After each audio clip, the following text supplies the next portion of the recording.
Begitu hebatnya Al-Quran, bahkan tidak ada satupun manusia di muka bumi ini yang mampu membuat satu ayat yang menyerupai yang ada di dalam Al-Quran. Bahkan sekalipun itu dilakukan oleh Rasulullah Muhammad SAW. Seperti yang dijelaskan dalam Al-Quran surat Al-Baqarah ayat ke-23. Lalu apa saja manfaat yang akan kita terima apabila kita mengikuti petunjuk atau pedoman yang ada dalam Al-Quran dan juga sunnah Rasulullah? Dan kembali Ustadz kita, Ustadz Bangun Samudra akan memberikan tausiahnya kepada kita. Silahkan Ustadz Bangun dengan tausiahnya.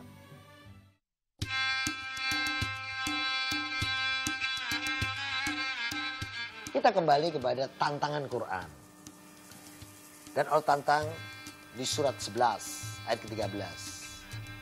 Am yakulu naftarah kul fa'tu bi asri suwarin mislihi muftarayatu wa da'u man istata'tum min dunillah in kuntum sadiqin.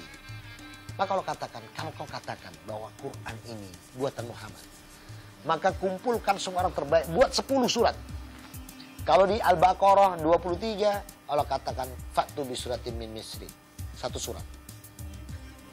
Di surat Hud ini Allah tantang 10 surat, tapi suruh kumpulkan seluruh dunia. Cari orang-orang profesor, doktor, pujangga, penyair, orang-orang yang ahli membuat kalimat, orang yang ahli menata, permainan gaya bahasa. Kumpulkan semua. Min dunillah, kata Allah, kecuali aku. Buat seperti punya aku. Gak bisa. Sampai detik ini gak ada yang bisa membuat Quran. Luar biasa tantangan Quran. Maka disinilah betapa kita harus meyakini ketika orang mengatakan dalikal kitabu la raiba fihi hudalil muttaqin. Di dalam Quran ini tidak ada keraguan. Kenapa tidak ada keraguan? Allah Rabbul Izzati wal Zalalah sendiri yang menurunkan untuk kita. Allah sendiri yang memfirmankan, tidak ada campur tangan manusia, tidak ada campur tangan tulisan manusia, tidak ada campur tangan ucapan manusia. Bahkan Rasul Muhammad SAW pun tidak bisa. Dalam surat An-Najm surat ke-53, Rabbul Izzati wal Zalalah berfirman di surat An-Najm 53, wa may yantiqu anil hawa in huwa illa wahyuha. Tidaklah yang diucapkan Rasul Muhammad SAW keluar dari Quran. Tidak pernah Rasul itu mengarang menurut nafsunya sendiri. In huwa illa wahyuha. Semua yang Rasul Muhammad SAW sampaikan wahyu dari Allah. Oleh karena itu, coba kita lihat tantangan lagi. Ketika nanti di akhir zaman, di padang mahsyar di akhir zaman, Allah janjikan setiap umat Allah hadirkan satu saksi. Siapa itu? Rasul mereka masing-masing yang diutus oleh Allah kepada kaumnya. Maka semua pertanggungjawaban dari setiap kaum yang mana Allah utus Rasulnya. Allah sampaikan ini di surat An-Nisa, surat keempat ayat 41. Fakaifa idza ji'na min kulli ummatin bi syahidin wa ji'na bika ala haula'i syahida. Wahai Muhammad, apa yang akan terjadi gerangan besok? Ketika setiap umat besok, ketika aku hisab, aku hadirkan saksi, yakni Rasul masing-masing yang aku utus ke mereka. Wa ji'na bika ala haula'i syahida. Dan kau Muhammad, aku hadirkan sebagai saksi. Jangan lupa. Rasul Muhammad SAW, saksi umat akhir zaman. Allah sendiri yang menentukan. Wajibna bika ala haula'i syahida. Dan kau Muhammad, aku hadirkan sebagai saksi. Maka esok, ketika kitab Taurat dipertanggungjawabkan oleh Allah, Nabi Musa alaihissalam yang mendapat amanah Taurat ini, bisa bersama umatnya, Rasul Muhammad SAW dihadirkan. Ketika kitab Zabur dipertanggungjawabkan, Nabi Daud yang memegang syarat ini dihadirkan, umatnya dihisab, Rasul Muhammad SAW dihadirkan. Ketika Injil dipertanggungjawabkan, Nabi Isa alaihissalam sebagai pembawa risalahnya dihadirkan, Rasul Muhammad SAW dihadirkan. Dan ketika Al-Quran, tidak ada nabi lain, karena Rasul Muhammad SAW yang diberikan amanah Allah menyampaikan risalah, maka Rasul sendiri.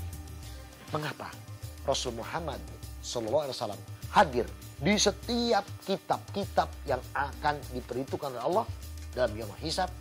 Sebab Al-Quran yang Allah turunkan untuk kita sekarang ini, isinya adalah kebenaran Taurat yang sudah diselewengkan, kebenaran Zabur yang sudah dirubah-rubah, kebenaran daripada Injil yang sudah diganti dan dirubah.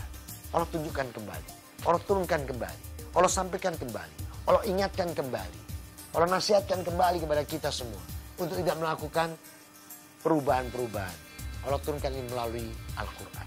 Maka Al-Quranul Karim, kitab suci kita dalam orang-orang muslim ini, orang Islam, adalah kitab yang isinya Taurat, Zabur, Injil, dan Al-Quran itu sendiri. Namun yang benar, bukan yang telah dirubah oleh tangan-tangan manusia yang melakukan tahrif. Oleh karena itu, maka sangat luar biasa ketika kita mampu untuk memahami Quran dan lihat dialog-dialog yang terjadi. Maka besok di padang mahsyar banyak orang akan semua bingung. Apalagi dengan dialog yang terjadi. Kenapa? Tidak satu pun amal perbuatan mereka bisa mereka sembunyikan. Allah berfirman, Qallahu azza wa jalla, ya ibadi innakum a'malukum usihalakum wa uwafikum iyaha. Wahai hambaku, ini amalan kalian. Wa usihalakum, sudah direkap, sudah aku rekap, sudah dirinci oleh Allah. Summa uwafikum iyaha, dan kemudian aku kembalikan kepada kalian. Tidak bisa mengingkari daripada catatan amal yang sudah ditulis di setiap apapun yang kita lakukan. Setiap detik, setiap menit, setiap jam, setiap waktu, setiap saat tertulis. Maka Allah katakan, ya ibadi innahum a'malukum usihalakum summa huwafikum iya. Hambaku, ini amalanku. Sudah aku rekap, sudah aku susun. Aku kembali kepada, tidak bisa menolak. Dan kalau sudah seperti itu, apa yang terjadi? Maka banyak di antara kita dalam surat Al-Furqan, di surat ke-25, ayat yang ke-27, mereka mulai mengatakan, ya wailata wa qalu atakitu rasuli sabila. Celaka aku. Coba dulu aku mengikuti Rasul Muhammad SAW. Penyesalan di padang mahsyar sia-sia. Penyesalan di padang mahsyar tidak akan membawa manfaat, tidak bisa merubah apapun. Lihat ayat 28. Ya wailata laitani lam atakid fulanan khalila. Celaka aku. Coba aku dulu gak ngikut fulan. Coba aku gak berteman dengan fulan. Coba aku gak mengikuti ajaran fulan. Kenapa? Lihat ayat 29-nya. Laqad adolani anidikri ba'dai ja'ani. Wa kana syaitanul insani khadula. Ternyata mereka sudah menyesatkan aku dari kebenaran Quran yang telah diturunkan kepada aku. Dan setan sangat luar biasa ingkarnya terhadap kita. Oleh karena itu, maukah kita? Akankah kita yang menjadi mengucapkan ya wailata laitani lam atakid fulanan qalila? Akankah kita itu kembali kepada diri kita masing-masing? Sejauh mana keyakinan antum dengan Quran? Kalau antum tidak ingin mengucapkan itu, ikuti perintah Allah. Ikuti syariat aturan agama ini. Ikuti sabda Rasul Muhammad SAW. Ingat. Watamastakum watajinu biha. Kitab Allah, sunati, wa sunati Rasul. Cuma dua yang membawa kita keselamatan. Quran dan sunnah. Maka jadilah kita Islam yang kafah. Jadilah kita kembali kepada pedoman Quran dan sunnah. Agar kita mencapai keselamatan dunia akhirat. Sehingga di padang mahsyar, dialog kita adalah hanya dialog syukur. Karena kita dipilih Allah. Irji'i ila rabbiki radiyatan mardiyah. Fadkhuli fi ibadi wa dakhuli jannati. Mudah-mudahan kita termasuk golongan yang dipersilakan Allah masuk ke surga. Amin. Allahumma amin. Saya Bangun Samudra. Assalamualaikum warahmatullahi